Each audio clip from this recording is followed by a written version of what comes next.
Sir Venkateswara Reddy గారి దగ్గరికి వెళ్దాం. వారికి కూడా ఏదో కార్యక్రమం ఉందట, కొంచెం ముందర మాట్లాడి వెళ్తాను.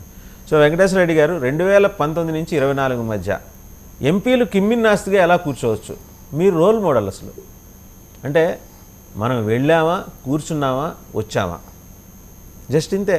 వైసీపీ ఎంపీలు ఏమన్నంటే ప్లకార్డులు కొన్ని రెడీగా ఉంటాయి మీ అక్కడ మీ పార్లమెంటరీ పార్టీ ఆఫీస్లో, అవి తీసుకోవటం, గాంధీ బొమ్మ దగ్గర అక్కడ ఉంచోవటం, ఆ ప్లకార్డులు పట్టుకొని 4 నినాదాలు చేసి వచ్చేయటం.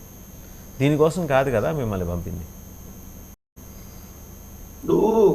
గత ప్రభుత్వంలో మేము మా పరిపాలనలో మేము ప్రతి పార్లమెంటు సమావేశాలని మీరు చూసుకోండి, ప్రతి పార్లమెంటు సమావేశాల్లో ప్రతి ప్రధాని భేటీలో మేము ఏమేమి అడిగామో అడిగి అడిగి అడిగి అడిగి అలసిపోయి ఉన్నాం.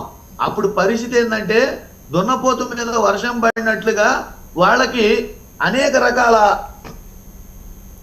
రకాల బలాలు వాళ్ళకి చేకూరి ఈ ఆంధ్రప్రదేశ్ ప్రభుత్వం గురించి, ఆంధ్రప్రదేశ్ పరిస్థితుల గురించి వాళ్ళు పట్టించుకునే పరిస్థితిలో వాళ్ళు లేరు. కాబట్టి వాళ్ళు మేము ఎంత చెప్పినా వినలేదు. మరి కృష్ణాంజనేయులు గారు చెప్పినట్టు 14 నుంచి 19 వరకు కూడా వాళ్ళ పరిస్థితి అదే. ఇప్పుడు కూడా కనీసం కృష్ణాంజనేయులు గారు చెప్పినట్టు ఇప్పుడు కూడా కనీసం ఏదైనా ఆంధ్రప్రదేశ్ వైపు చూస్తారా అనే పరిస్థితిలో ఇంకా డౌట్తోనే ఉండాల్సిన పరిస్థితి వస్తుంది.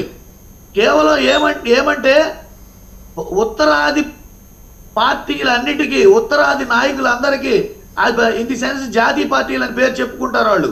జాతీయ పార్టీలు అంటే జాతి మొత్తం, భారతదేశం మొత్తం ఒకటని వాళ్ళ దృష్టిలో ఉండదు. వాళ్ళకి దక్షిణ భారతదేశం అంటే చిన్న చూపు, దక్షిణాది రాష్ట్రాలంటే చిన్న చూపు, దక్షిణాది భాషలంటే చిన్న చూపు. వాళ్ళు దక్షిణ భారతదేశంలో ఉన్న ముఖ్యంగా ఆంధ్రప్రదేశ్ అంటే వాళ్ళకి విపరీతమైన ద్వేషం, పగ ఉన్నాయని చెప్పేసి మన గడిచిన కాలాన్ని మనం ఒకసారి పరిగణలోకి తీసుకుంటే తెలుస్తుంది. ఎందుకంటే ఒక ప్రాంతం వద్దన్నా నిర్దాక్షిణ్యంగా విభజించి మీకు అది ఇస్తాం, ఇది ఇస్తాం, మేము చట్టంలో అది పెట్టాం, ఇది పెట్టాం అని చెప్పి ఆశ చూపించి ఒక్కటి కూడా ఇప్పుడు 10 ఏళ్ల కాలం పూర్తయింది. 10 ఏళ్ల కాలం పూర్తయిన దాంట్లో చట్టంలో పెట్టిన అంశాలని ఎవరైతే పెట్టారో, ఎవరైతే ఉన్నారో వాళ్ళే అధికారంలో ఉండి కూడా ఇంతవరకు నెరవేర్చలేకపోయారు.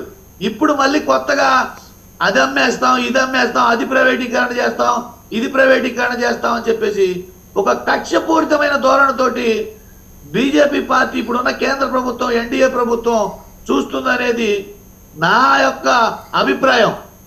ఇంకా ఇవే చెప్తుంటారు, గత ప్రభుత్వంలో ఏం జరిగింది, గత ప్రభుత్వం ఏం చేసింది, జగన్మోహన్ రెడ్డి గారు ఏం చేసి, జగన్మోహన్ రెడ్డి గారు మంచి చేశారో చెడు చేశారో, ఇప్పుడు ఆయన ప్రతిపక్షంలో ఉన్నారు, మీరు అధికారంలోకి వచ్చారు, మీరేం చేయాలో చెయ్యండి.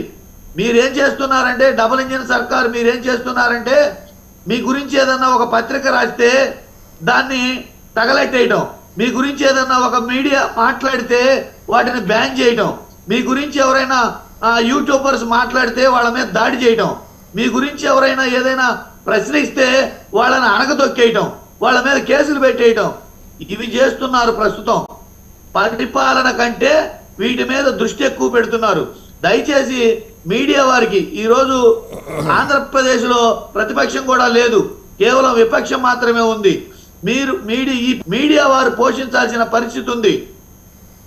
ఒక్క ఈనాడికి, ఆంధ్రజ్యోతికి ఏదో జరిగితే మీడియా మొత్తానికి అన్యాయం జరిగినట్టు గతంలో మాట్లాడారు. ఈరోజు ఎన్టీవీ, టీవీ9, సాక్షి, అట్లానే డక్కన క్రానికల్, ఆయన మిమ్మల్ని అంటలేదులేండి, బీజేపీని అంటారు. ఆయన